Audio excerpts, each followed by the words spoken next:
Alors salut, je m'appelle Richie Thibault, j'ai 20 ans, je suis pas mal de choses à la fois, comme nous tous, on est pluriel et complexe. Je suis étudiant en histoire.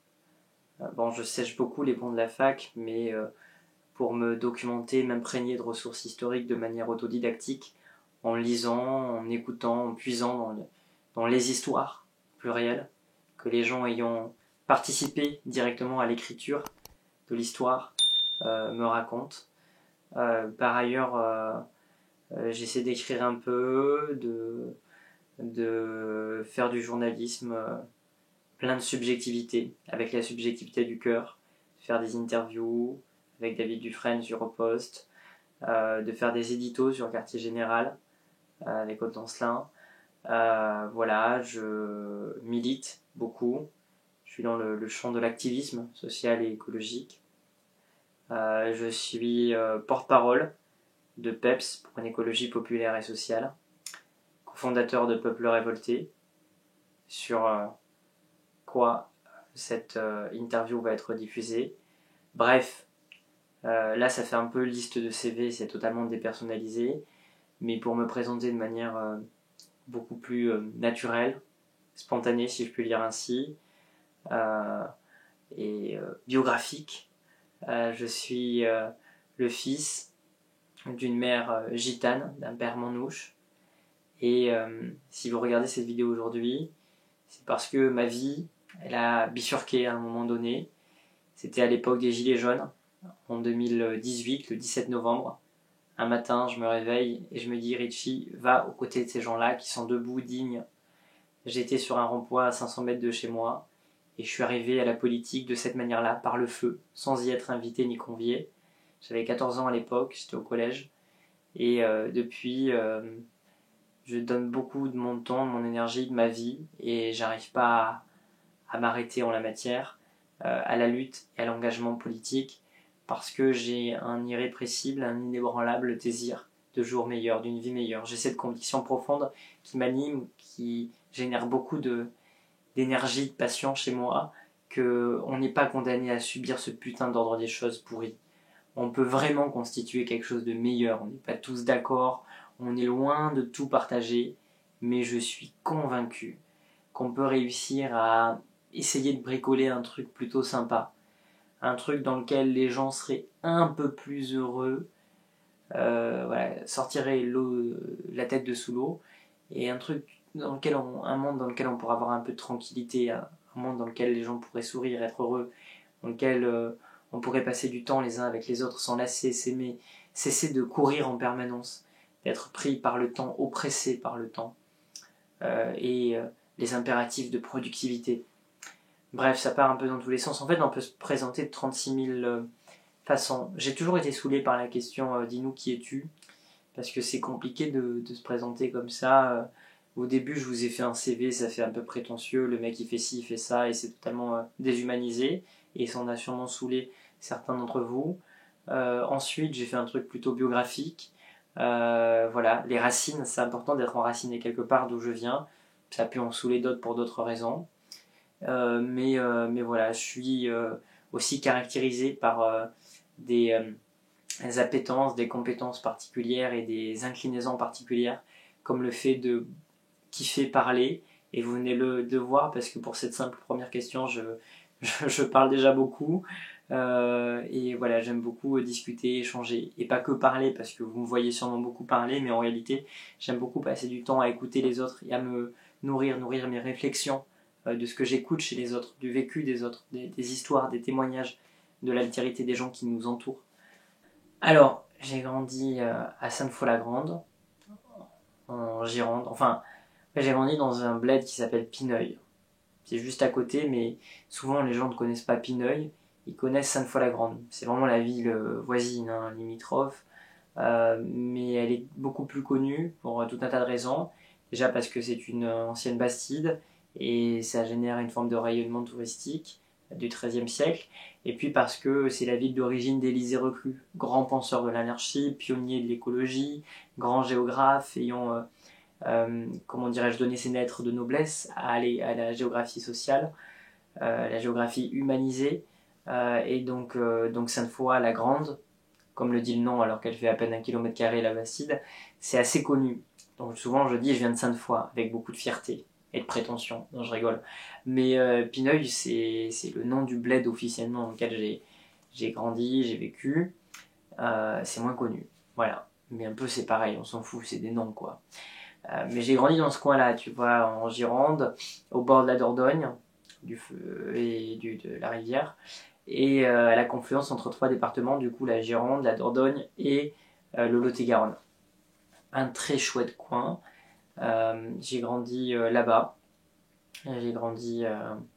On a eu plusieurs habitations là-bas et en vrai, autour de mes 4-5 ans, on s'est stabilisé sur un terrain et j'ai grandi dans un mobil-home avec mes 2 frères et mes parents jusqu'à mes 17 ans, jusqu'à ce qu'ils finissent de construire leur maison. Et en gros, voilà, on a eu cette manière de vivre très près les uns des autres, dans un espace restreint, donc ça a aussi conditionné, je pense, beaucoup de choses chez moi. Mais avec un grand terrain autour, dans lequel on pouvait faire plein de trucs, on faisait beaucoup de fêtes. Moi, j'ai beaucoup grandi, tu vois, et chez les voyageurs, en règle générale, tu vois, que ce soit les Roms, les Yéniches, les Manouches, les Sinti, etc. Il y a vraiment je pense, je sais pas comment l'expliquer, mais cette conscience de l'importance de la fête, des liens, de à quel point ça fait du bien, à quel point ça soigne, que de passer des moments avec les siens, tu vois. Et donc on a beaucoup fait la fête, et beaucoup passé de moments comme ça, de solidarité, d'entraide, de repas partagés sans invitation et tout. Et donc ça c'est très important aussi sur le plan personnel chez moi, en termes de valeurs, de principes, de pratiques. Et donc oui, il y a eu beaucoup de fêtes, mais il y a eu aussi beaucoup de détresse, beaucoup de problèmes, parce que les voyageurs, eh bien, on a une histoire, c'est une histoire d'oppression, pas que, mais largement d'oppression et de domination. La génération de mes grands-parents, de ma grand-mère, la biche, Jeanne à l'état civil, eh bien, elle a été internée, cette génération-là, dans des camps français, 100% français. Sa génération, on est venu les chercher, la police française, Raymond Gurem, qui lui aussi était un voyageur interné à cette époque-là, un grand résistant chez nous, il disait toujours, avant même que les nazis n'aient besoin de bouger le moindre petit doigt, eh bien la police française, avec beaucoup de zèle, avant même le gouvernement de Vichy, nous a internés, assignés à résidence puis internés. Et le gouvernement provisoire de la République française, dont étaient membres des communistes, en mai 1946, un an après la libération, a maintenu enfermés les voyageurs. Le dernier à sortir libre d'un camp dit d'internement, c'était un voyageur en France. Et donc il y a cette histoire-là d'oppression, mais il y a aussi une réalité présente d'oppression et de domination raciste, d'anti-tsiganisme. Je l'ai vécu de plusieurs manières, avec le racisme à l'école. Je me souviendrai toujours de cette prof qui, au collège, m'a dit non mais de toute façon, vous n'avez pas d'histoire. Vous n'existez pas. Et c'est un vrai traumatisme ça. Sur le coup je l'ai subi, mais a posteriori quand j'y repense, je me suis dit que c'était d'une grande violence.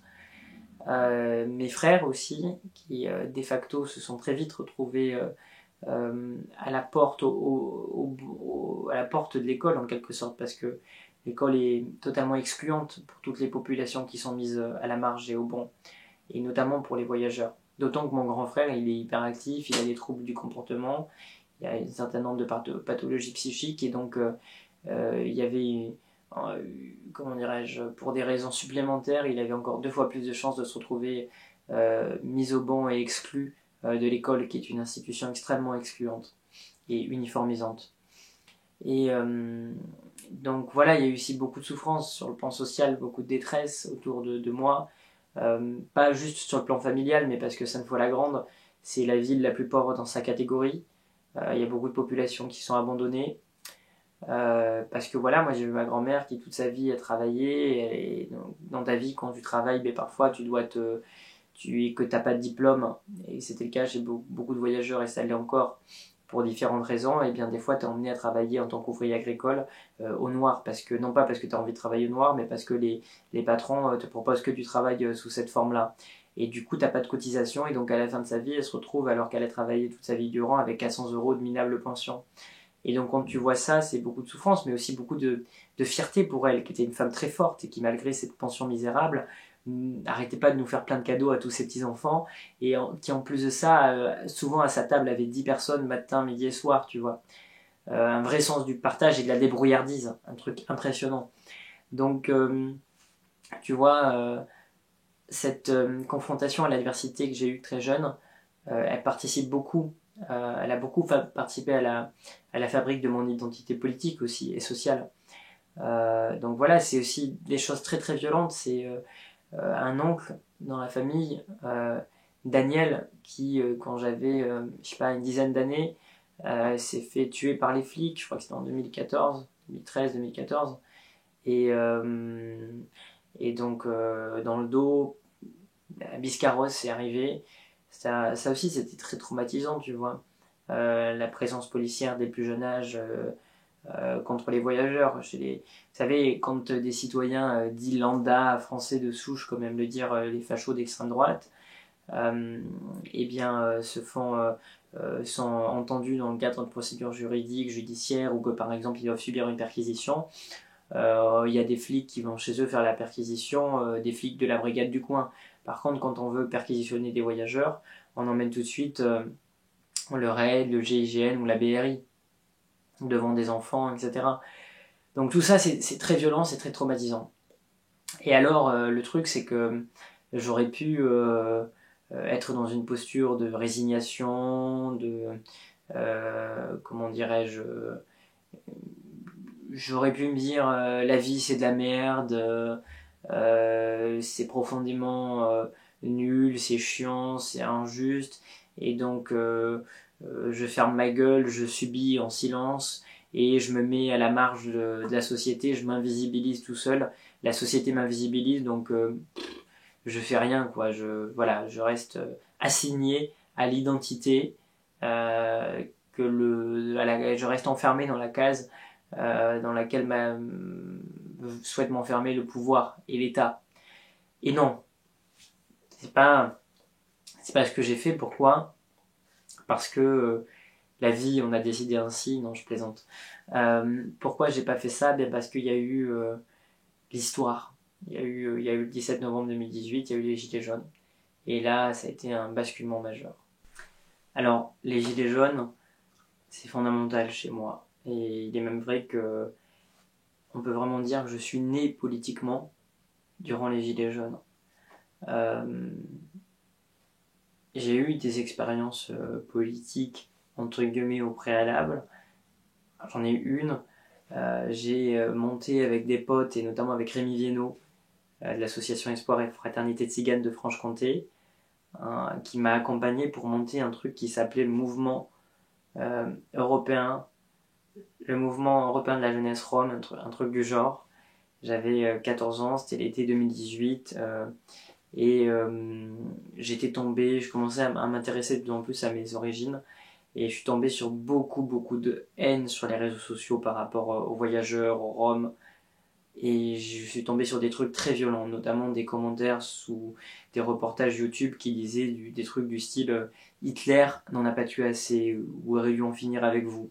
Et en voyant ça, je me souviens, j'avais pas de téléphone portable, mais j'avais un petit PC, et j'avais enregistré une vidéo avec mon ordi portable de l'époque, et donc Rémi Viennot, ce militant associatif bienveillant, il a vu cette vidéo et il m'a dit: Richie, il faut que tu montes ton mouvement de jeunes voyageurs, de jeunes Roms, pour lutter contre le racisme, tous les racismes.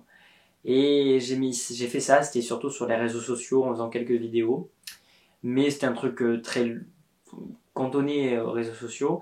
Et en vrai de vrai, la véritable arrivée à la politique, c'est les Gilets jaunes. Le 17 novembre 2018 au matin, je me rends sur le rond-point de Pineuil à 7h du matin. J'étais le premier arrivé là-bas au niveau de la station-service du Leclerc. Je vois une mamie, la soixantaine, jeune retraitée, et elle me dit, enfin on discute très spontanément, très naturellement, alors que moi j'ai 14 ans, elle est retraitée, et on parle. Et c'était ça les Gilets jaunes, des gens que tout oppose sur le plan générationnel, sur le plan social, sur le plan culturel, qui se mettent à parler spontanément, à fraterniser, à solidariser, à sororiser. Et ça a été très très beau. Et donc il y a 500 personnes qui arrivent. C'était très émouvant, très spontanément. Il y a quelqu'un qui prend une enceinte, qui met le chant des partisans, et on avance avec le soleil d'un matin de novembre en allant sur le rond-point. 500 dans ce petit bled, c'était la plus grosse mobilisation politique qu'il y avait depuis des décennies. Peut-être même depuis toujours dans le coin. Et bon, j'exagère peut-être un peu, mais c'était vraiment puissant, impactant, et une énorme diversité. Vous savez, à Sainte-Foy, dans le pays foyen, autour de Pineuil, il y a énormément de personnes issues de l'immigration maghrébine, notamment beaucoup de Marocains qui travaillent dans les vignes. C'est la première fois qu'il y avait autant de gens de cette origine qui participaient à un mouvement social. C'était la première fois qu'autant de voyageurs, il y en a beaucoup aussi à Sainte-Foy qui sont aussi beaucoup ouvriers agricoles, c'était la première fois qu'ils participaient autant à un mouvement social. Et enfin, qui participaient tout court à un mouvement social. Donc c'était très très beau. Et donc pourquoi j'y suis allé le 17 novembre 2018 alors que j'étais en aucun cas politisé. J'avais 14 ans, j'étais en échec scolaire total à l'époque, j'avais jamais lu un livre, si ce n'est un à la rigueur. On n'avait jamais, au grand jamais, parlé de politique chez moi. On regardait jamais des trucs politiques à la télé. Mes parents n'avaient jamais voté, n'ont jamais été engagés d'une quelconque manière sur le plan politique, syndical et associatif. Et donc ça m'était totalement étranger. J'ai été assigné, comme le sont tous les voyageurs, comme le sont bon nombre d'individus issus des classes populaires, j'ai été assigné à l'apolitisme, au sens où l'État, les élites, elles disent aux gens comme moi, aux gens comme nous, la politique ce n'est pas votre affaire, ça ne vous regarde pas, vous, on vous prive de la politique, d'où le A privatif, du apolitique. L'apolitisme, c'est pas tant une attitude passive, c'est une assignation politique. C'est un des trucs que je dis dans mon bouquin Arrachons une vie meilleure, dont on va parler tout à l'heure. Et donc, les Gilets jaunes, ça se passe sur le rond-point. Le 17 novembre, il y a 500 personnes. C'était très très émouvant pour moi, j'ai appris beaucoup de choses. J'ai eu des discussions que je n'aurais jamais eues s'il n'y avait pas eu ce rond-point occupé par les Gilets jaunes. Je veux dire... voilà, on vit dans une société qui compartimente, qui cloisonne, qui isole les gens et qui ghettoise les gens. Et sans ce mouvement, j'aurais pas pu m'échapper et m'extraire de tous ces processus-là. Et donc j'ai vu des gens plein d'horizons. Il y avait des mecs avec des fourches, avec des drapeaux régionaux, avec des drapeaux français, avec des drapeaux communistes. Enfin bref, toutes sortes de gens. C'était magnifique. Et je me mets à discuter avec des personnes assez âgées, qui ont de l'expérience, et donc ils me parlent de leur vie, et c'est très émouvant. Et ils me parlent de leur souffrance, mais ils m'en parlent avec beaucoup de dignité. Et tous, ils souffraient beaucoup de l'ordre du monde, mais pour des raisons différentes. Mais les mécanismes de fond, a posteriori, en grandissant, je me suis aperçu que c'était les mêmes. C'est le système capitaliste. Et donc voilà, et donc le lendemain, le dimanche, on n'est plus qu'une petite vingtaine, bon, cinquantaine peut-être, et à midi, on se retrouve à 10. Et on se dit, non mais quand même, partout en France, il y a des gens qui maintiennent les ronds-points, qui construisent des cabanes, qui restent sur les ronds-points. On n'a rien obtenu. Au contraire, il y a eu 2-3 morts la veille durant la première journée de mobilisation parce que les flics ont mal sécurisé des axes routiers, etc. Et donc, on se dit, il faut continuer. Bon, on se retrouve à une poignée de 5-10. Et là, on se dit... j'étais très fier d'y être présent. Hein. Et on se dit non, il faut tenir, on va chercher des bottes de foin. Il y avait une vraie auto-organisation magnifique. Toi, t'as quoi chez toi? De la bouffe? Ben, je ramène de la bouffe, je ramène du foin. Et on va s'installer sur un rond-point un peu plus névralgique à 2-3 km de là. Et donc, ce rond-point, il a été occupé pendant plusieurs semaines avec 2 camions de nourriture qui se sont remplis. Et c'était le cas sur tous les ronds-points en France avec une énorme solidarité. Les gens qui pouvaient pas s'arrêter, ils étaient solidaires, ils déposaient de la bouffe. Il y avait des sous aussi, les gens cotisaient, c'était des lieux de vie tous les soirs, des gens qui passaient sur ces lieux qui ne sont pas faits pour s'arrêter, où les gens passent pour aller au travail, c'est un peu le métro boulot dodo quoi, voilà, et donc bref, on a rompu avec ça. Les Gilets jaunes, c'est devenu de micro-communes, c'est devenu des lieux de vie, c'était des lieux où le politique, il était là de manière digne. Les ronds-points, c'était la vraie politique. Les ronds-points, c'était beaucoup plus digne que la sinistre Assemblée nationale, qui des fois a un caractère bien peu politique par rapport aux ronds-points.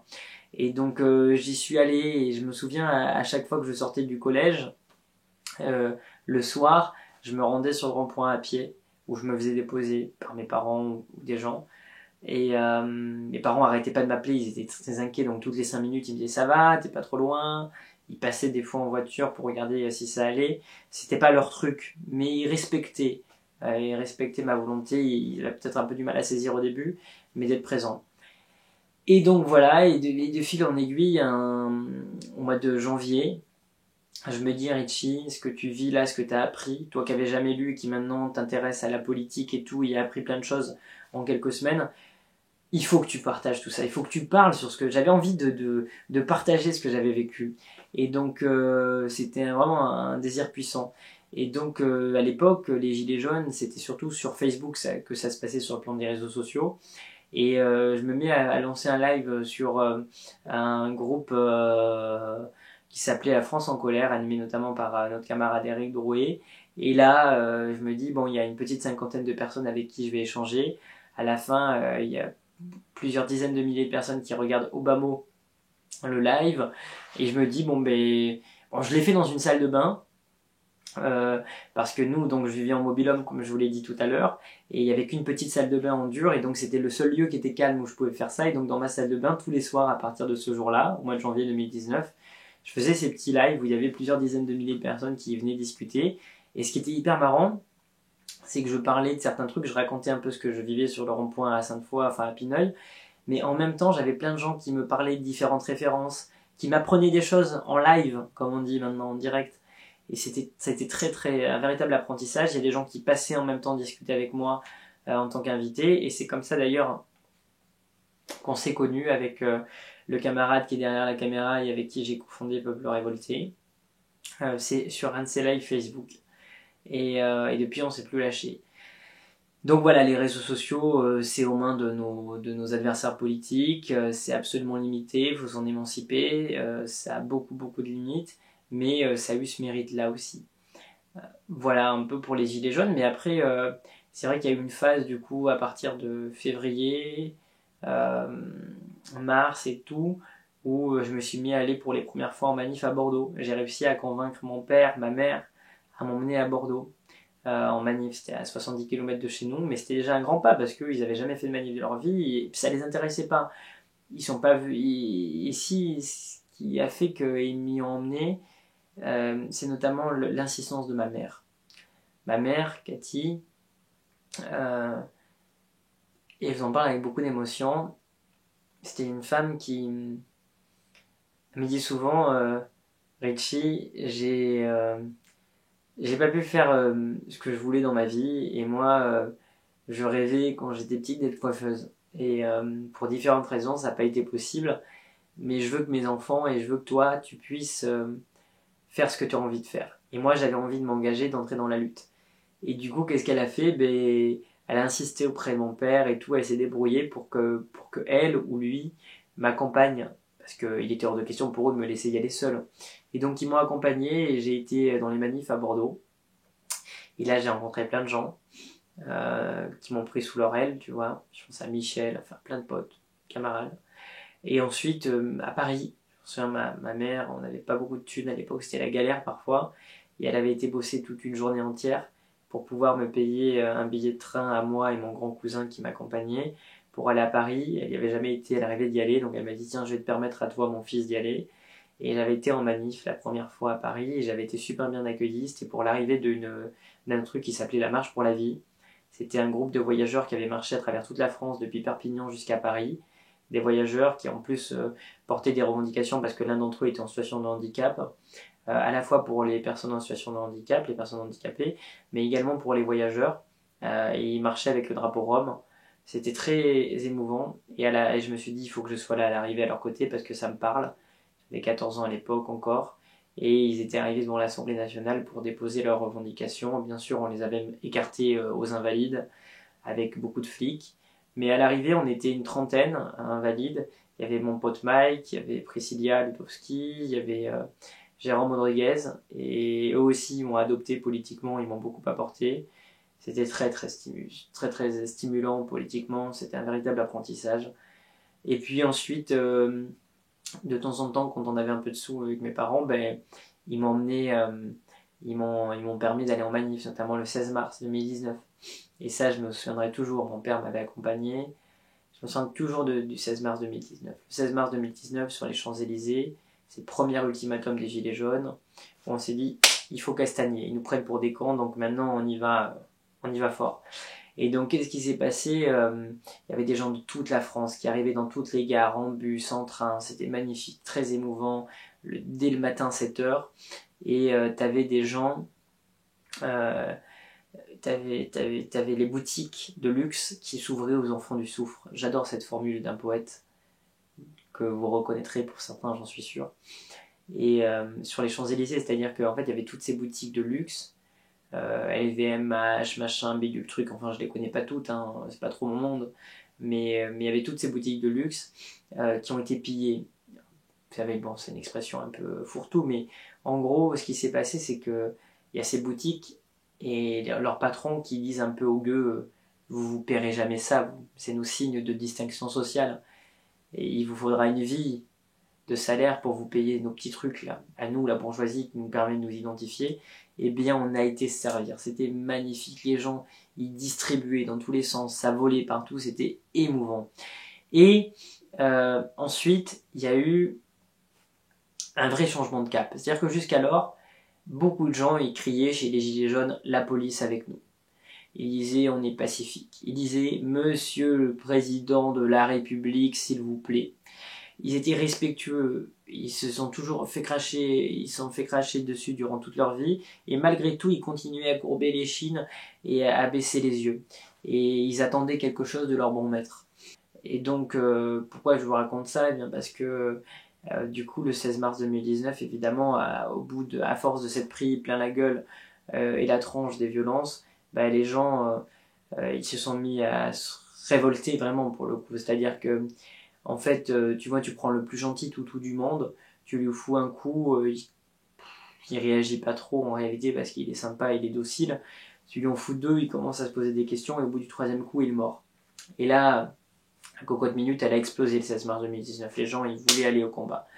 Et donc, je me sens toujours en début d'après-midi, le 16 mars, un immense cortège, compact, déterminé, black, bloc, comme on dit pour certains, eh bien, il avance vers l'Arc de Triomphe pour défier avec beaucoup de courage le pouvoir, sa police, ses petits toutous, ses petits chiens de garde. Et à la tête de ce cortège qui m'avait beaucoup ému, c'est qu'il y avait plusieurs drapeaux roms.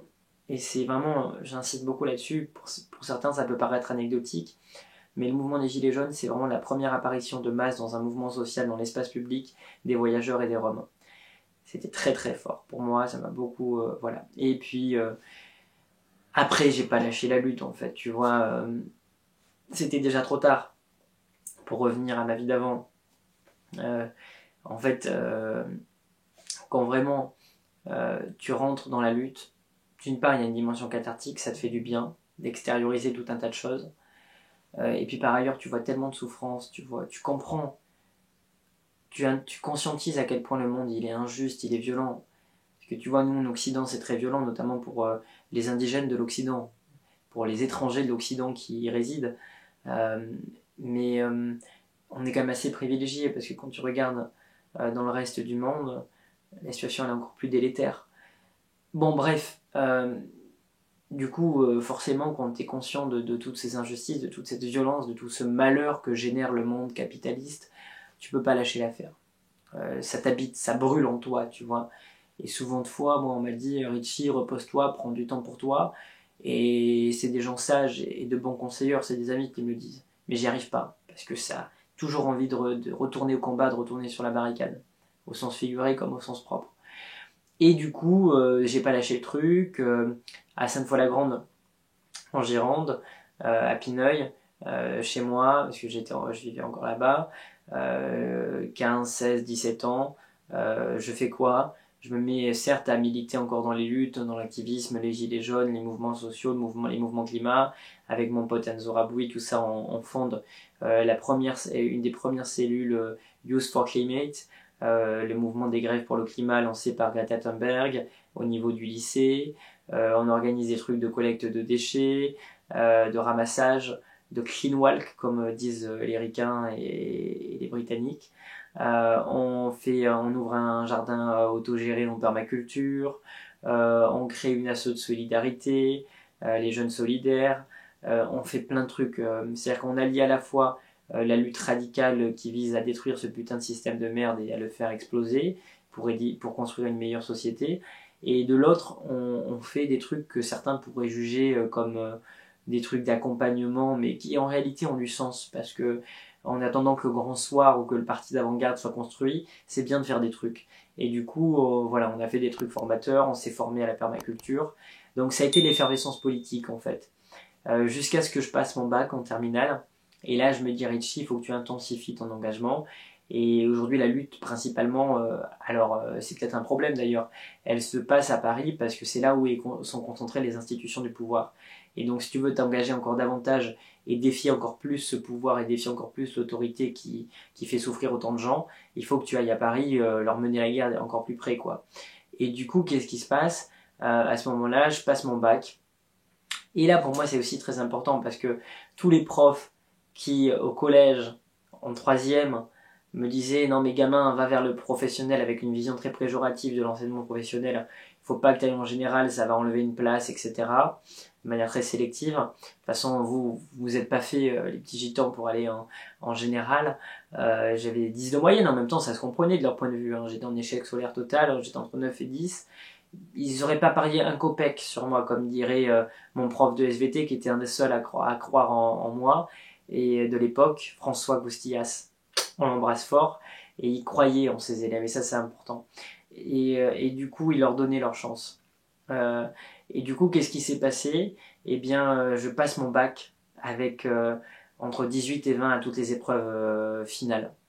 Tu vois, 19 en philo, 20 au grand oral. Mais je me dis, allez, je vais à Paris en fac d'histoire. La fac d'histoire, c'est surtout un prétexte parce que j'ai pas beaucoup de thunes pour avoir un logement crous et tout. Mais c'est surtout l'envie d'aller dans les luttes. Et avant ça, je me dis, Richie, faut impérativement que tu fasses un truc. T'as un été libre devant toi, ce sera peut-être le dernier parce qu'après il y a le travail. Et du coup, je me dis, je vais aller sur le chemin de celles et ceux qui luttent. Je fais un tour de France de 5500 km à pied et en stop, sans thune. Et là, je prends des centaines de pages de notes. Je rencontre plein de gens politisés, non politisés, des chorales féministes, des maraîchères bio, des assos de maraude, un refuge pour exilés, des gens qui vivent en territoire autonome, en pleine forêt, des tiers-lieux en ville. Et je me dis, dans ce pays, il y a une émulation totale. Certes, il y a beaucoup de gravité, il y a beaucoup de problèmes, il y a beaucoup de désespoir, mais il y a aussi plein de gens qui se mettent en mouvement pour construire des jours meilleurs. Et ça m'a donné de l'espoir et ça nourrit beaucoup de réflexions stratégiques chez moi, notamment sur la nécessité de conjuguer nos formes de lutte et arrêter de perdre un temps immense à perdre notre temps à nous taper dessus en disant c'est moi qui ai la science infuse, le mieux c'est l'anarchisme, la révolution et l'action directe, le réformisme et vos trucs d'association bidule machin c'est de la grosse merde et vice versa. Non, il faut conjuguer les antagonismes et de là jaillit quelque chose de magnifique et de beaucoup plus efficace. Alors, c'est vrai que pour revenir un peu en arrière, il y a quelque chose d'important que j'ai pas forcément précisé, mais c'est que très tôt, je me suis aperçu de la nécessité d'agir collectivement et que ça suffisait pas juste individuellement de mener un combat aussi louable soit-il. Et avec mon camarade, mon pote, mon ami qui est derrière la caméra, on a décidé de cofonder au printemps, à la fin du printemps 2019, un collectif qui s'appelle Peuple Révolté, qui est une forme de média militant sur lequel va être diffusée cette interview. Et on décide de faire ça pourquoi? Parce qu'on est animé par voilà, une énergie commune, une appétence commune pour un autre monde et pour mettre fin à celui-ci qui est profondément exécrable et qu'on déteste tous les deux. Et du coup, on se dit, il faut qu'on mutualise nos énergies. Et qu'est-ce qu'on fait? Eh bien, on crée ce collectif, notamment par le biais des réseaux sociaux. Et on décide de produire du contenu, d'informations militantes, de participer à des boucles d'organisation, de manifestations, de moments politiques. On participe à la co-organisation de la première manifestation de convergence d'ampleur entre les écologistes et les Gilets jaunes le 21 septembre 2019. Donc ça a été très important, ça a été une de mes premières expériences collectives sur le plan politique. Et aussi l'idée de dire J'avais jamais lu Gramsci à l'époque. Gramsci, c'est quelqu'un que j'ai découvert récemment, mais avant même de le découvrir et de découvrir son concept de bataille culturelle, dès 2019, avec la création de Peuple révolté, je m'étais dit, effectivement, ce que lui il appelle la bataille culturelle et ce que maintenant je nomme ainsi, à l'époque, je le voyais comme la nécessité effective et nécessaire de prendre part à la bataille médiatique, la bataille du narratif, la bataille du récit, et face à la merde qui était racontée sur nous dans les médias dominants, dans les médias des racistes et des bourgeois, il fallait avoir un contre-discours, il fallait contre-attaquer. Et sur le modèle de ce que font justement nos amis de contre-attaque, qui s'appelaient à l'époque Nantes Révolté, ou encore les amis de Cerveau Non Disponible, on s'est dit il faut inonder les plateformes numériques, les plateformes de réseaux sociaux, d'une autre voix, d'un autre discours. Et c'est ce qu'on a essayé de faire, et ça a plutôt bien marché. Il y a quelques dizaines de milliers de personnes qui nous suivent maintenant, notamment sur Instagram. Alors c'est très limité, ça reste assez virtuel, mais on participe à la bataille. Et c'est vrai qu'il y a beaucoup de gens, et c'est très touchant, qui en manif viennent nous voir et nous disent « Non mais Richie, merci pour ce que vous faites, parce que ça permet d'entendre une autre parole, ça permet d'entendre un discours avec lequel on est d'accord, d'entendre autre chose que la soupe de merde amère qui nous sert dans les médias, quoi, dominant. » Alors, tu me demandais pourquoi j'ai choisi d'aller étudier l'histoire. Déjà te dire qu'effectivement, j'ai pas passé beaucoup de temps à la fac. Alors jusqu'alors, j'ai validé mes 2 premières années. Je passe en 3e année en septembre. J'ai appris beaucoup de choses parce que j'ai rattrapé les cours à chaque fois, même si je suis pas allé en présentiel, parce que je devais travailler au début uniquement dans une optique de survie. Parce que être à Paris sans bosser et être étudiant, c'est impossible. Ensuite, parce que j'ai eu l'opportunité d'avoir des tafs qui étaient cohérents sur le plan politique avec ce que je voulais faire, et donc j'ai été très vite en dispense de contrôle continu. Bref, pourquoi l'histoire ça m'intéresse beaucoup? Parce que je trouve que. Enfin, tout simplement parce que moi je me nourris de l'histoire. Moi, l'histoire c'est de la nourriture. L'histoire et les histoires qu'il y a dans l'histoire avec un grand H, elles m'inspirent beaucoup. Parce que l'histoire, pour moi, c'est me dire que depuis des siècles et des siècles, depuis que l'humanité est ce qu'elle est, eh bien, il y a des gens qui luttent, qui résistent, qui se battent face à ceux qui veulent les dominer et face à ceux qui souhaitent exercer le pouvoir sur autrui. Eh bien, il y a des gens qui s'organisent pour pas se laisser faire. Des gens qui sont debout, qui sont dignes, qui sont forts, qui veulent le meilleur pour tous à la place du meilleur pour quelques-uns et du pire pour la majorité. En gros, il y a des gens qui veulent le bonheur collectif à la place du bonheur de quelques-uns qui se fait toujours au détriment de la majorité, s'il est pensé comme celui d'une minorité. Bref, je m'embrouille un peu parce qu'il est tard et je suis fatigué, mais ce que je veux dire par là, c'est que dans l'histoire, il y a beaucoup de choses inspirantes pour les gens qui, comme nous, décident de lutter de manière contemporaine, au présent. Concrètement, si on lutte maintenant, il faut qu'on puise dans ce qui a été fait auparavant, et il faut qu'on se dise qu'on s'inscrit dans un cheminement. Et le combat pour défaire l'injustice et pour construire un monde juste, c'est un combat un peu éternel, parce que toujours on sera confronté à l'injuste. On peut juste faire en sorte que le juste prenne le pas sur l'injuste. Actuellement c'est l'inverse, on peut un peu inverser la donne. Mais c'est un long cheminement, progressif. Il y a beaucoup de gens qui ont fait pas mal de choses avant nous. Il y a les révolutionnaires français, que ce soit ceux de 1789, de 1830, de 1848, de 1871 avec la Commune de Paris, mais également ceux qui ont résisté au joug nazi, avec les maquisards, dans les maquis, en prenant le maquis. Je pense à Henri Ferté, qui à l'âge de 16 ans a été exécuté dans un fort à Besançon, alors que beaucoup collaboraient. Lui, dès 1942, avant même que le vent ne tourne, il s'est engagé dans la résistance. Et je pense à tous ces gens-là qui en fait ont fait le choix de se battre. Je pense aux ouvriers dans les usines, je pense aux femmes du MLAC, je pense aux ouvriers de l'IP, ayant été précurseurs dans l'autogestion, je pense à ceux qui se sont battus, les paysans notamment et les écologistes dans le Larzac contre les projets d'infrastructures militaires.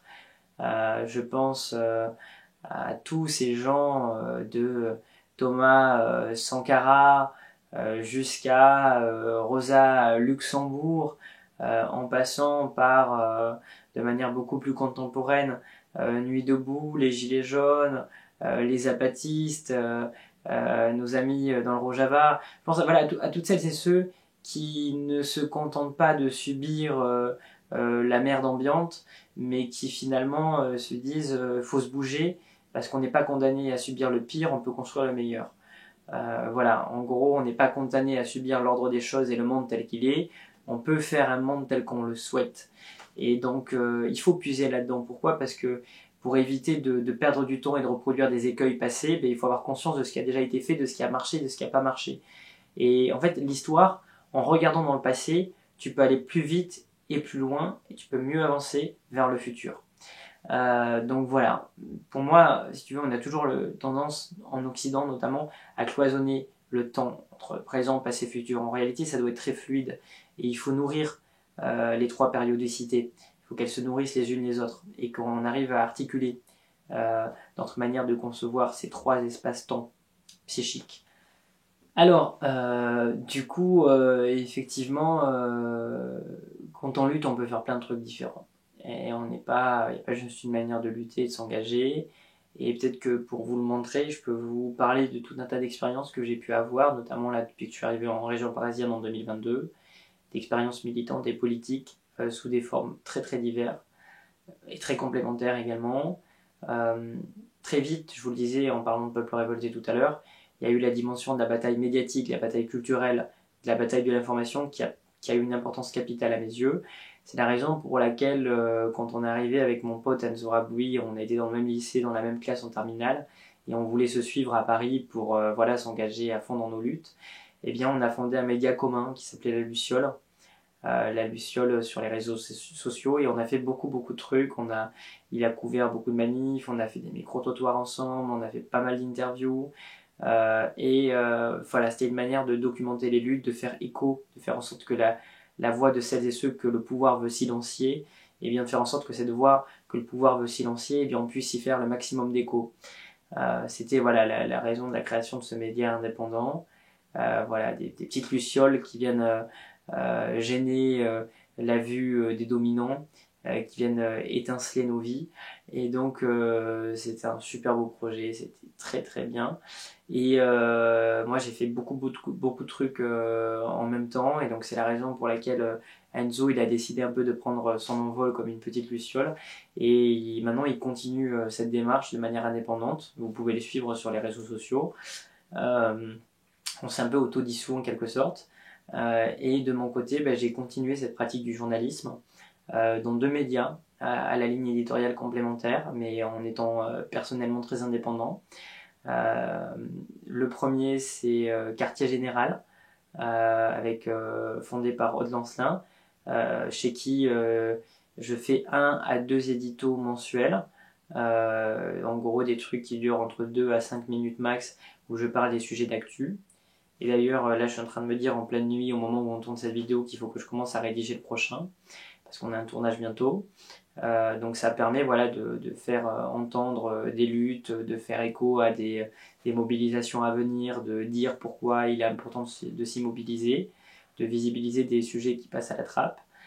Et puis par ailleurs, avec David Dufresne chez Au Poste, j'anime une émission mensuelle qui s'appelle La Barricade, pour tenir la barricade justement médiatique, et pour avoir un temps beaucoup plus long pour le coup. On a 2h30 parfois même d'émissions avec des invités, notamment beaucoup de jeunes, de gens de ma génération.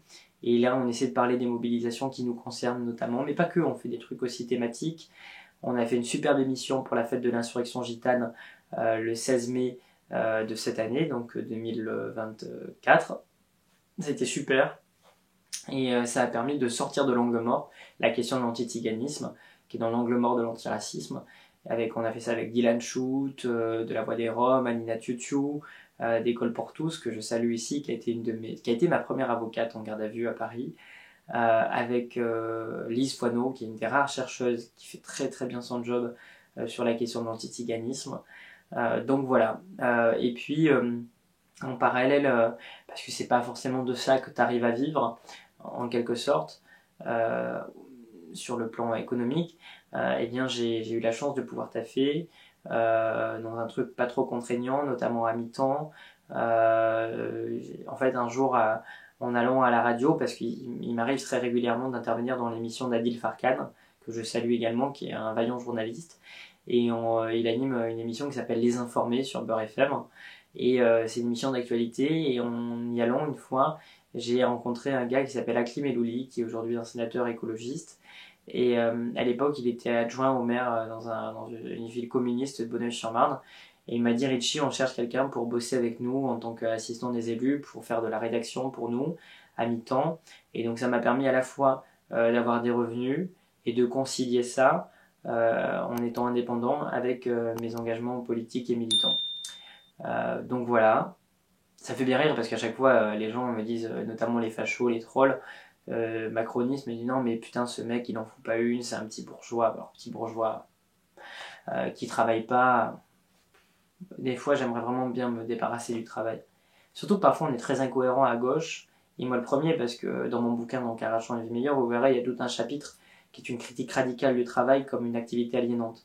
Et pour autant parfois nous-mêmes on s'enferme dans le travail. Et c'est vrai qu'il faut songer au maximum à s'auto-libérer du travail et arrêter de trop se surcharger et à devenir cohérent. Et ça, il faut que je me le répète. Voilà. Mais donc, il y a eu tous ces trucs-là. Et puis, il s'avère alors que, en fait, dans ma vie, j'essaie vraiment de conjuguer au maximum la dimension de là aussi décloisonner. Moi, vous l'avez compris, je suis vraiment pour le décloisonnement de l'esprit, de tout ce que vous voulez. Et du coup, j'expérimente plein de trucs. Et là, il s'avère que j'ai la chance. J'ai commencé depuis le début de la nouvelle législature parlementaire après la dissolution de l'Assemblée par Macron. J'ai eu la chance d'être embauché par Ercilia Soudé en tant qu'assistant parlementaire. Alors Ercilia Soudé, elle est députée de la 7e circonscription de Seine-et-Marne et je l'accompagne en tant qu'assistant parlementaire sur les questions d'argumentaire et de stratégie politique, sur les questions de rédaction. Et c'est très formateur.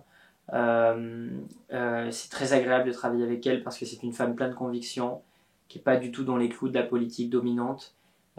Qui a une franche et assumée radicalité, avec qui on est raccord sur de nombreux sujets.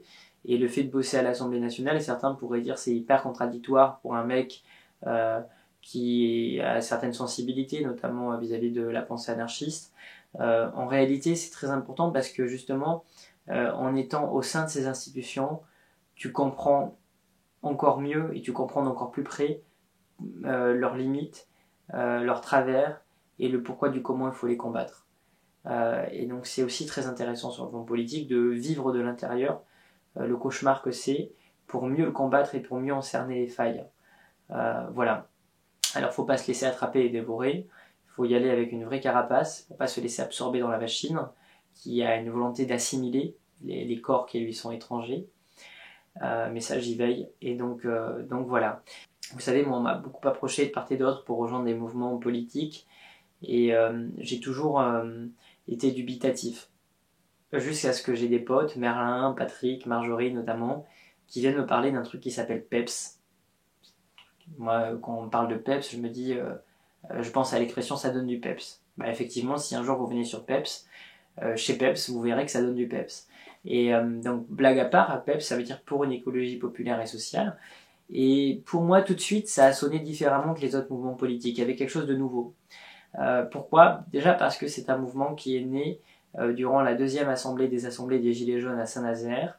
C'est un mouvement qui s'est créé à l'époque des Gilets jaunes, qui est né du mouvement des Gilets jaunes, entre des Gilets jaunes et des écologistes.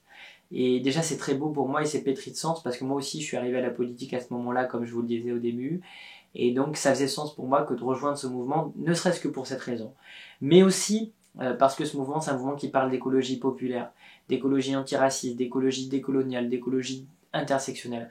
Alors certains diront que c'est des expressions qui veulent rien dire, un peu fourre-tout, bref. C'est pétri de sens en réalité. Alors j'ai pas le temps de vous faire un exposé sur chacune d'entre elles. Néanmoins, pour vous le faire simple, l'écologie populaire chez PEPS, ça veut dire quoi ? Ça veut dire qu'en gros, l'écologie, c'est pas le truc des petits bobos qui pissent sous la douche et qui sont bourgeois et qui n'ont aucun souci sur le plan social. Non, les premières victimes de la crise écologique, de la catastrophe écologique qui jaillit du système capitaliste et productiviste, qui est engendré par le système capitaliste et productiviste, eh bien, ce sont les pauvres. ce sont les marginalisés, ce sont les ex et les populations actuellement colonisées, ce sont les minorités de genre, de race, de classe. Et donc, c'est tous ces gens qui sont opprimés, qui sont les premières victimes des politiques de ségrégation, par exemple, environnementale, qui sont motivés par un profond racisme.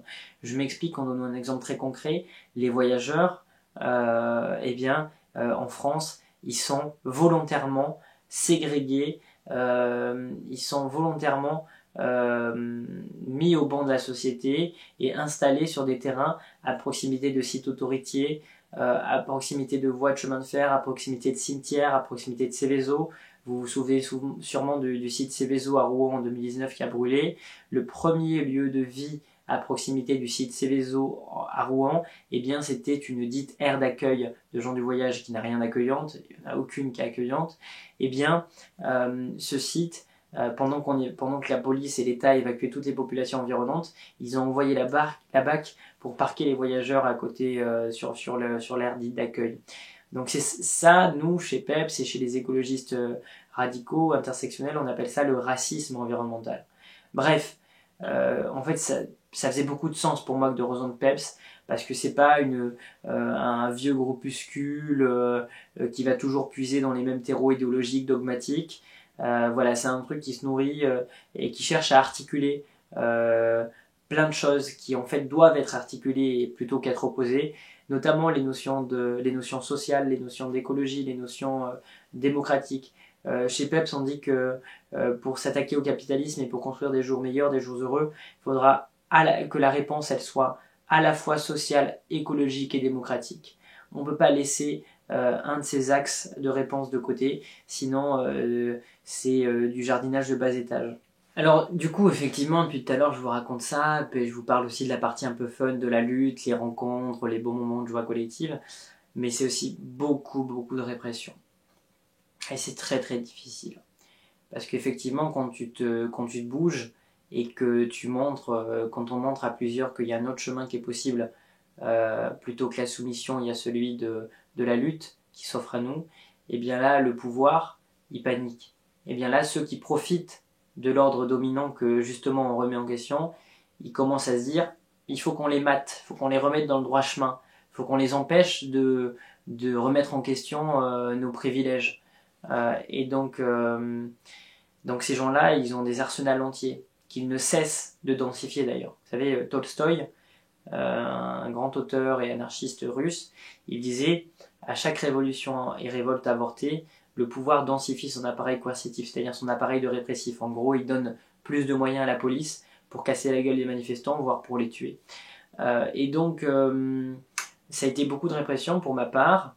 Pas pour tout le monde en fait, mais je vais vous donner mon exemple parce que j'aime bien donner des exemples concrets, non pas de manière égotique, certains pourraient l'interpréter comme ça, mais simplement parce que j'aime bien quand illustrer par des choses que je connais et que je maîtrise.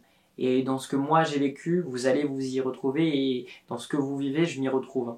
On a trop tendance, là encore une fois, à voir les choses de manière manichéenne, à dire c'est soit l'individuel, soit le collectif, c'est soit le jeu, soit le nous.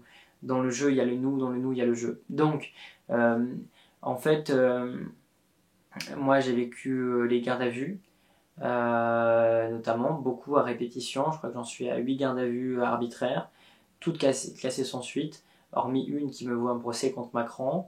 C'est des gardes à vue où pendant 24 heures, 48 heures, tu es enfermé dans des geôles, c'est-à-dire des trucs qui font 3, 4, 5, 6 mètres carrés maximum, des fois à plusieurs.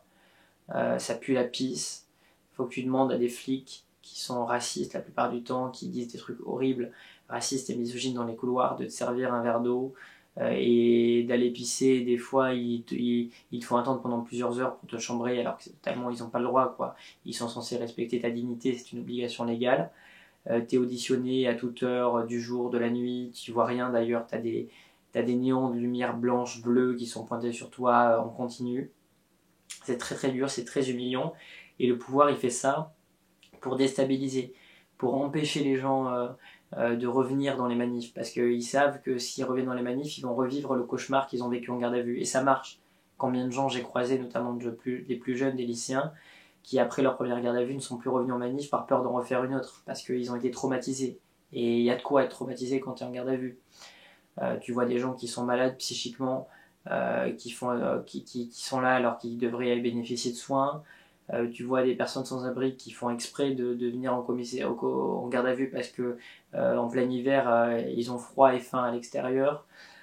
Donc c'est l'horreur, quoi, et ça vise justement à dissuader les gens d'aller en manif. Ça a uniquement comme visée le fait de reconduire les gens au silence. Et donc moi, de vivre ça à répétition, c'est s'inscrit vraiment dans une volonté du pouvoir de me faire lâcher l'affaire. Et c'est des ordres qui sont donnés, notamment du préfet de police Laurent Nunez a donné à de nombreuses reprises l'ordre de m'arrêter. Les services de renseignement de la préfecture de police de Paris me suivent, m'écoutent téléphoniquement. Ils ont fait sortir dans la presse une fois le 31 avril ou 30 avril 2023, la veille du 1er mai 2023, lors des mobilisations contre la réforme des retraites. Ils ont fait sortir dans la presse une fiche de renseignement dans laquelle j'étais notamment évoqué et cité. Donc c'est de la surveillance, c'est des atteintes à la vie privée, c'est aussi parfois des procès contre Macron, pour lui avoir dit au Salon d'agriculture cette année en 2024, les borgneurs, on n'oublie jamais qu'on est dans le pays de la Révolution française, le pays qui fait tomber la tête des monarques. On m'accuse pour avoir fait ce rappel historique et factuel d'avoir fait des menaces de mort. Alors je ne sais pas dans quel sens ils lisent ma phrase, il faut peut-être leur acheter un dictionnaire. En réalité, c'est qu'ils sont de mauvaise foi et qu'ils veulent me faire taire par un procès. Ben, manque de bol, moi, à chaque fois qu'ils veulent me faire taire, j'en ressors encore plus fort, j'en ressors avec une rage encore plus grande. À chaque fois qu'ils m'envoient en garde à vue, je me dis que leur système c'est vraiment de la merde, que leur système il est hyper violent, que leur système il est extrêmement oppressif et qu'il faut urgemment le détruire. Donc à chaque fois, c'est l'effet inverse qui se procure et ils me font sentir dans ma chair et de manière palpable à quel point leur monde il est détestable, à quel point leur monde il est pourri, à quel point leur monde il est moche, il est laid, il fait mal et il génère de la souffrance. Ils me le font vivre. Et donc, ils nous le font vivre d'ailleurs à tous. Et donc, ça renforce nos convictions théoriques parce qu'ils nous font subir de manière pratique, dans les faits, autrement dit. Et donc voilà, avec ce procès, ils ont voulu me bâillonner en quelque sorte. On appelle ça les procès bâillons dans le milieu militant. Mais c'est tout l'inverse. Il y a deux camarades avocats que je remercie profondément, Alexis Baudelin et Henri Braun, qui ont dit Richie, on va te soutenir sur le coup, en grande partie bénévolement. Qu'est-ce qu'il y a d'autre? Il y a des camarades qui ont été solidaires, qui sont venus devant le tribunal. T'as énormément de camarades du monde intellectuel. T'as Balibar, t'as Ludivine Montini, t'as plein d'universitaires qui ont produit des textes, Barbara Stiegler, pour dire à quel point cette mesure c'est un non-sens.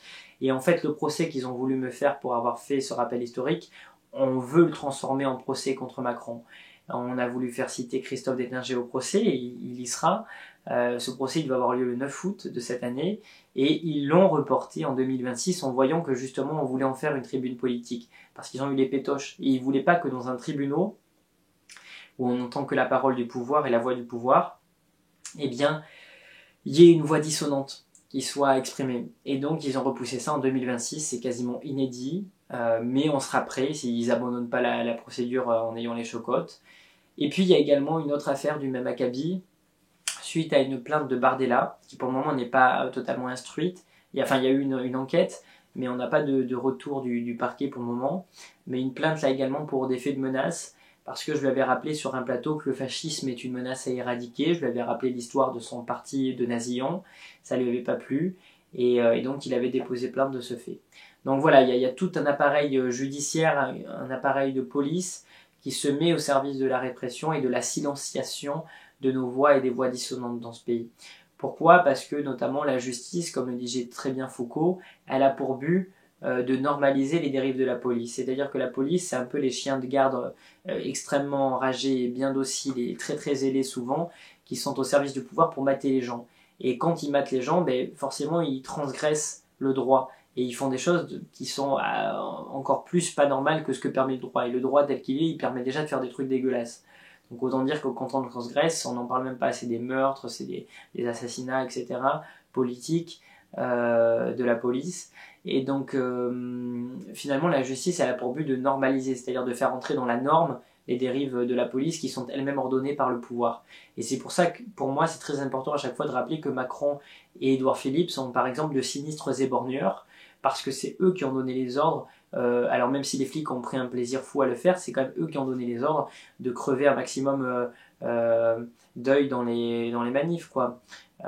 Et ça c'est grave, et moi j'oublierai jamais Édouard Philippe qui le soir du 16 mars 2019 limoge Delpouech, l'ancien préfet de police de Paris, pour embaucher Didier Lallemand, sous prétexte qu'il n'a pas suffisamment donné l'ordre de faire usage du LBD 40, à savoir qu'il n'a pas suffisamment donné l'ordre de crever des yeux, quoi. Alors les amis, on va faire un petit moment de réclame, comme disait ma grand-mère. Je viens de publier ce 29 août 2024 chez Massot Édition, un brave éditeur indépendant, ce petit opuscule, ce petit bouquin qui s'appelle Arrachant une vie meilleure. Alors, il faut que vous le lisiez bien sûr, si tout ce que je viens de dire là de manière un peu non structurée ça vous intéresse, eh bien vous avez moyen de le lire de manière le comprendre et si vous y penchez de manière beaucoup plus structurée à travers ce livre. Peut-être que avant de vous en parler, je peux vous lire la 4e de couverture. Ça vous donnera une certaine idée. Enfant des classes populaires, fils de gitans, je suis issu de ces familles dont on considère que la politique n'est pas leur affaire. En 2018, à l'âge de 14 ans, je me suis retrouvé sur les ronds-points, occupé par les gilets jaunes. Et depuis, je ne cesse de parcourir le chemin de celles et ceux qui luttent, avec beaucoup d'opiniâtreté à travers le pays. Ma détermination est sans faille face à un ordre du monde destructeur qui ne sème que le malheur, mais elle est d'autant plus grande lorsqu'il s'agit d'affirmer que nous ne sommes pas condamnés à subir ce funeste ordre des choses. Prenez cet opuscule comme une invitation à mettre dans les poubelles de l'histoire un vieux monde pourri jusqu'à l'os, afin de construire dès maintenant des jours meilleurs. Ce livre, là je cite mes éditeurs, est celui d'un jeune qui défend qu'une vie meilleure est à portée de main et qu'il suffit de l'arracher. Alors, ce petit bouquin, je l'ai écrit en me disant, Richie, écris comme si tu écrivais aux jeunes de 14 ans que tu étais à l'époque en arrivant sur les ronds-points. C'est-à-dire un jeune qui n'était pas destiné, qui était condamné même à ne pas faire de la politique par les élites et par le système, donne-lui un truc qui fabrique un truc qui toi t'aurais aidé à l'époque, dont t'aurais bien aimé, que t'aurais bien aimé lire, qui t'aurait apporté des clés. Alors j'ai pas la prétention de dire que c'est ce que j'ai fait, mais c'est l'intention qui a guidé mon écriture. Et donc il y a 3 parties dans ce bouquin. Une première partie qui s'appelle de multiples sources d'indignation et que j'ai essayé de faire de la manière la plus pédagogique possible, où je formule à chaque fois des introductions sur des sujets qui sont clés et qui doivent générer de l'indignation à mon goût, sur la question écologique, sur la question sociale, sur la question démocratique, sur la question du racisme, sur la question des violences policières, sur la question de la démocratie. Et c'est des petits chapitres qui font à chaque fois 4, 5, 10 pages et qui visent à introduire des problématiques pour des gens à qui elles sont étrangères, des gens qui ne sont pas politisés notamment. Et dans cette première partie, donc, qui s'appelle « De multiples sources d'indignation », dans laquelle il y a plusieurs chapitres, dont je viens de vous évoquer certains d'entre eux, eh bien, il y a aussi la volonté de montrer que tous ces combats se rejoignent. Que, en fait, ces combats, c'est comme un rond-point avec un rond-point qui est au milieu d'une véritable intersection. Et donc, c'est un chapitre intersectionnel qui montre que les luttes, elles se croisent. Ensuite, il y a un deuxième chapitre, et c'est un peu une deuxième partie, pardon, dans laquelle il y a aussi plusieurs chapitres, qui s'appelle « L'action révolutionnaire s'impose ». Et donc, c'est un peu la suite. C'est-à-dire qu'après s'être indigné à juste titre sur plein de sujets, il faut une action révolutionnaire. Et là, qu'est-ce que je fais ? Je ne fais pas un manuel de qu'est-ce qu'il faut faire pour lutter. Non, je partage juste, humblement, sans avoir la prétention de défendre une solution magique, parce que ça n'existe pas en fait. Il n'y a pas de solution magique, de baguette magique pour faire la révolution. Je partage juste les réflexions sur les différents engagements auxquels j'ai pu prendre part. Et la réflexion centrale dans cette partie, c'est le fait de dire qu'à la place, comme on le fait beaucoup chez les gauchistes, et c'est pas du tout péjoratif dans ma bouche, à la place de s'appeler dessus pour des désaccords stratégiques futiles, il faut qu'on articule nos luttes et qu'on les conjugue, et qu'on en fasse un cocktail Molotov extrêmement puissant. Et enfin, il y a la troisième grosse partie qui s'appelle le monde dont nous rêvons et dont nous allons faire une réalité. Donc c'est un peu la suite logique après les deux premières parties. Et dans ce texte, j'ai souhaité véhiculer des messages d'espoir. C'est-à-dire qu'il y a le monde pourri contre lequel on va lutter et s'organiser, et apprendre à lutter et à s'organiser. Mais il y a aussi un imaginaire. On peut aussi imaginer quelque chose de plus agréable, de plus doux, de plus apaisant, de plus gai, de plus enchantant, de plus égayant. Et c'est ce que j'ai essayé un peu de dépeindre. Et pour ce faire, il y a 3 textes de camarades. Eliom, qui avait 15 ans à l'époque de l'écriture de ce texte, Mathis, qui avait 15 ans également, et Jane, une amie, qui a écrit avec un sens particulièrement aiguisé de la poésie. Donc voilà, les camarades. Il est très tard à l'heure où on tourne cette interview et en ce moment on dépense beaucoup d'énergie, un peu trop. Il faudrait qu'on mette en application nos préceptes et qu'on se repose, qu'on s'octroie, qu'on mette en pratique le droit à la paresse et à l'oisiveté. Donc c'est ce que je vais faire, en mettant peut-être un terme à ce truc, à cette discussion. Un peu chelou parce que je vous vois pas, mais relayez-la si elle vous a plu. Et puis allez à la librairie autour de chez vous, il y en a forcément une plus ou moins loin, et prenez-le si ça vous plaît, et faites-le tourner.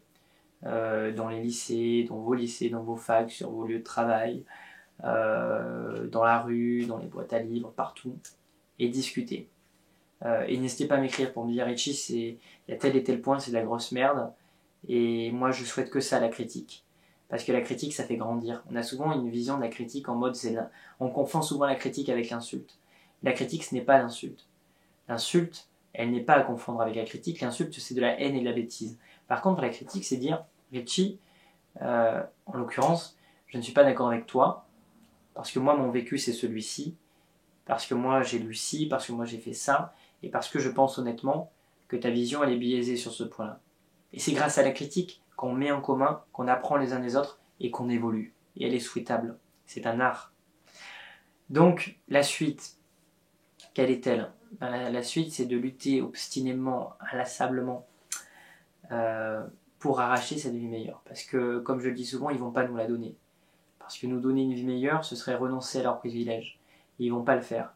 Alors il va falloir se battre, il va falloir batailler, il va falloir s'aider, il va falloir s'entraider. Et j'ai aussi envie de dire que la lutte, c'est pas un fardeau. La lutte en elle-même, en réalité, si elle est digne d'elle-même, elle doit rendre libre. Elle doit nous émanciper. La lutte, ça doit être en elle-même un acte émancipateur. Et ça l'est, enfin moi, ça l'est pour moi. Ça m'a émancipé au sens que ça m'a permis de découvrir la culture, ça m'a permis de découvrir la lecture, ça m'a permis d'avoir énormément de rencontres, d'être en émulation permanente sur le plan intellectuel, sur le plan social, sur le plan relationnel. Ça fait du bien. Ça fait du bien de voir qu'il y a des gens qui pensent différemment. Et voilà. Et surtout, ne cherchons pas à uniformiser nos discours, nos pratiques. Il n'y a rien de plus beau que la pluralité de nos existences. C'est le sens même de l'humanité. Imaginez un monde dans lequel il n'y aurait que des gens comme moi, identiques. Ce serait horrible, affreux, mais de mon point de vue, moi je trouverais ça dégueulasse que les gens soient tous comme moi, sur le plan psychique, physique ou je ne sais quoi d'autre. Heureusement qu'on est tous différents. Heureusement. Ne serait-ce que sur le plan biologique, en réalité, si on était tous identiques, autant dire que ce serait un sacré dégât. Donc voilà, les amis, il faut qu'on parle, il faut qu'on discute, et puis il faut le faire aussi de manière réelle et physique, justement pour s'émanciper un peu des limites des outils virtuels, parce que c'est ce truc-là qu'on va poster le jour au lendemain, si ça ne plaît pas à ceux qui possèdent les canaux de diffusion, ils le strike, ils le suppriment. Donc il faut que vous profitiez de ce truc-là pour nous écrire et pour nous dire venez dans mon petit village, venez dans mon petit hameau, venez dans ma ZAD, venez dans mon lycée, venez dans ma fac, venez dans ma ville, venez dans ma librairie, et on fera de vraies discussions. Et moi, là je viens de parler pendant longtemps, mais je viendrai vous écouter aussi. Voilà, je vous embrasse, la lutte elle libère, et le meilleur est à venir. Et surtout n'oubliez pas les amis que le temps est l'ami du juste. Et que peut-être qu'en ce moment c'est difficile, mais sur le temps long, on finira par les avoir.